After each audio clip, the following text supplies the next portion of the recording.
I have a Chinese restaurant next to where I work, and sometimes I'll go over there and order the Chinese food, and if I don't get back in time, she'll just send her little 8-year-old son over to deliver it to me. Today he delivers it to me. I give him a little money, and I'm like, hey, honey, go ahead, go buy yourself a toy. And he goes, oh, no, this goes to my family because that will help everyone. And I was like, get this kid a TED Talk fucking gig right now. I mean, he said it perfectly. It's just like, take care of your own tribe.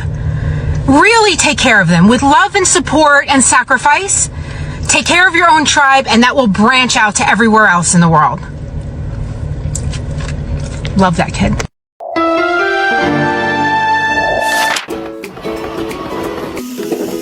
Glad to have you, amazing viewer, at Comfort for Life. It's another exciting time, and we are here for educational purposes. Apart from this viral kindergarten clip that everyone has so far seen, and so many people are still side-eyeing, questioning if it can be that perfect. So let's be real for a second. Let's be real. Because we all know that education doesn't start in the classroom, isn't it? Education does start at home, and the last clip has already given you a peek into China's educational foundations, and these principles might also be familiar across the Asian culture. And the big question is, what does it mean to be a good parent in China? Like the video for recommendation, subscribe if you're new here, and to my returning viewers, I love and appreciate you. Thank you so much for being here. I will let you uncover this. Guys, it's around 5:30, and you know what that means? The primary school is out.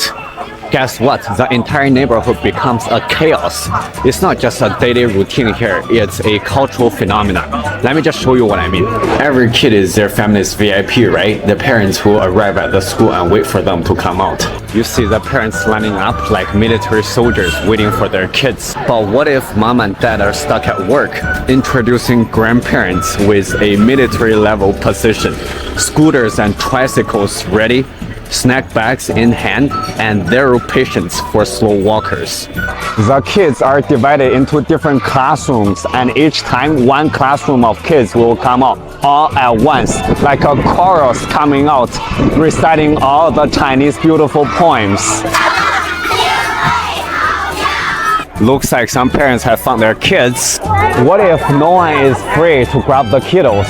Introducing the after-school squad. Look at the one holding the board behind me. They're the tutoring teachers. They will swoop in like the superheroes. They will feed them, homework battle with them, and basically become their temporary parents until their parents get off work. Shout out to the police and all the volunteers to keep the kids safe and things in order. The first stop after school is usually these little food snack shops. Seems like the kids here also like fried chicken, the Chinese KFC. So here's the question. Do you guys also pick up kids from schools? Let me know. Hi, my friends. I wonder how many kids you have now. It is 6 p.m. I'm going to pick up my daughter. I don't know when your children's class ends. In order to encourage young people to have more babies, government has released many policies. This is one method. School offers after-school service catering to students until 6 p.m. Young couples who both go to work don't need to worry about their children. This method can help ease their burden. Now, decreasing population is a challenge for us. Young people who were born after 2000 get married late. They usually have 1 or 2 babies. According to the laws, we can have 3 babies for one couple. It's more significant for them to chase dreams and fulfill value. Second, economic burden. If you have more babies, you need to spend lots of money on education and any other aspects. How you guys think about this issue? Please leave your comment. I'm sure we are on the same page. You can see a government that set policies having in mind the people who will implement those policies, you know. Yeah, because when policies are being set, they're set for you to implement them, for us to implement them as the population, and you can see how China is doing it. So yeah, that's one thing that I've noted. I also want to hear your perspective. What do you think about this? Let's go on. Are you a good mom in China? First, you pay your kids tuition all the way until they graduate college. Also, after college, you would support them financially if they need it. Second, you prioritize kids' education over everything else. You would help them to do homework and do some advanced teaching at home. Third, you emphasize own disciplines. You would set up high expectations and ask your kids to be obedient and respectful to elders. Fourth, you would sacrifice your time for your kids' well-being. Be with your kids 24/7 before they're 3 years old. Lastly, you would always cook for your kids and maintain their health. There's lots of stereotypes about Chinese culture. One stereotype is that the parents there are very strict. They put a lot of pressure on children. In every family, the parents very strict. But on the other hand, parents also take care more about the emotional development of the kids. But now in China, not strict. This is discipline. Why Chinese parents care so much about grades? First, elder generation of Chinese parents experienced severe poverty back in the days. So that's why they want their kids to have a good grades in order to have a good life. Second, the idea for success is very narrow in China. A good kid in China means that you have to get good grades and go to a good college, get a good job, and then marry someone that's good. Lastly, in the Chinese or Asian culture, for the Chinese parents, what others and the society thinks matters more than personal thoughts. Their kids having good grades means a lot to their social status. It's not unusual to see a mother and daughter walking arm in arm or holding hands in the Asian culture, even if the daughter is fully grown and well into adulthood. It's also not unusual to see two Asian girls linked at the elbows yet completely platonic, and actually often seen as cute in Asian communities. Notably, public displays of affection has long been frowned upon, generally not accepted by society. What are your thoughts? Post your comments. Good that he's eating with little chopsticks. Now he's picking up his toys after he plays. Okay, now he's gonna wash his hands again with soap. Wow, that's crazy. What do you guys think? Why do Chinese parents always buy properties for their kids? Is it because they want to raise spoiled kids? Well, not exactly. To understand this mentality, you need to understand two things first. First of all, in China, parents are expected to provide for their kids, and when they're old, kids are expected to provide for their parents. Most Chinese families are very close-knit.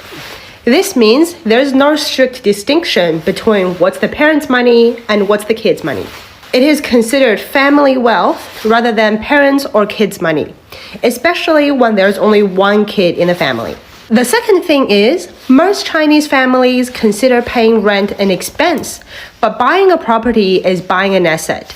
Rent is the money that you pay and you never see again, but if you get a property, when you don't want to live in it anymore, you could always resell it or rent it out to other people. Let's say you just graduated from uni and started your career.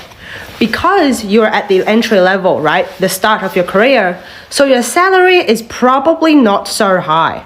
And it might take you 7 to 8 years or even longer to save up the deposit to buy your own home. But if your parents can and would pay the deposit for you, you can save that 7 to 8 years rent and put that money to better use. Therefore, if a Chinese family can afford buying a property for their offspring, it kind of makes less sense to use that family wealth on paying rent.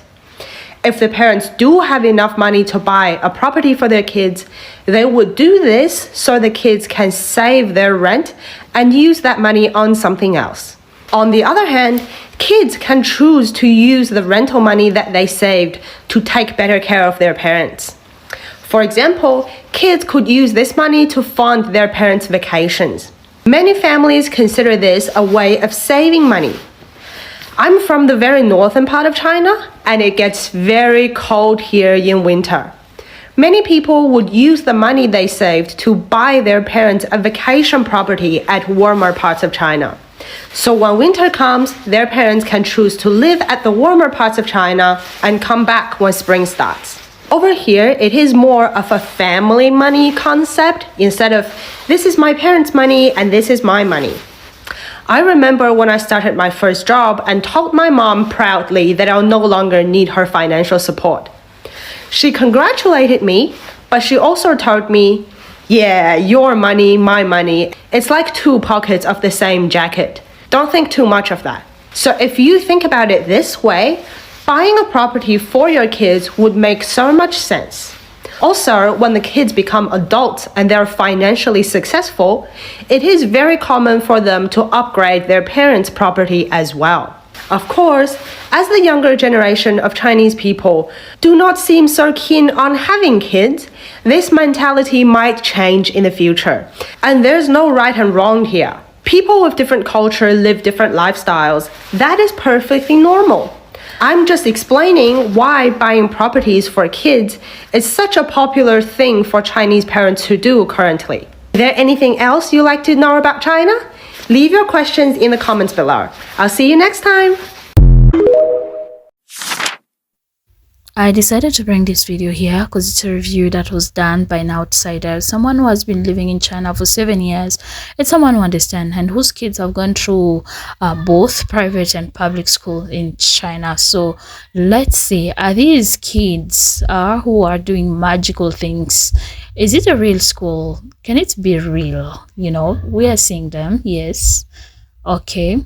They do ton of activities, cook, clean, do sophisticated things that are even scaring us. Are they real?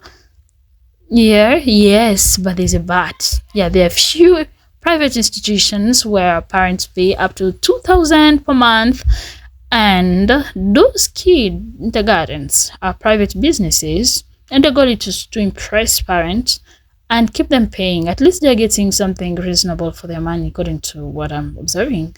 Of course, there are also public institutions that are free, you know, absolutely free, and it's not extravagant, okay? Having a regular childhood, yes.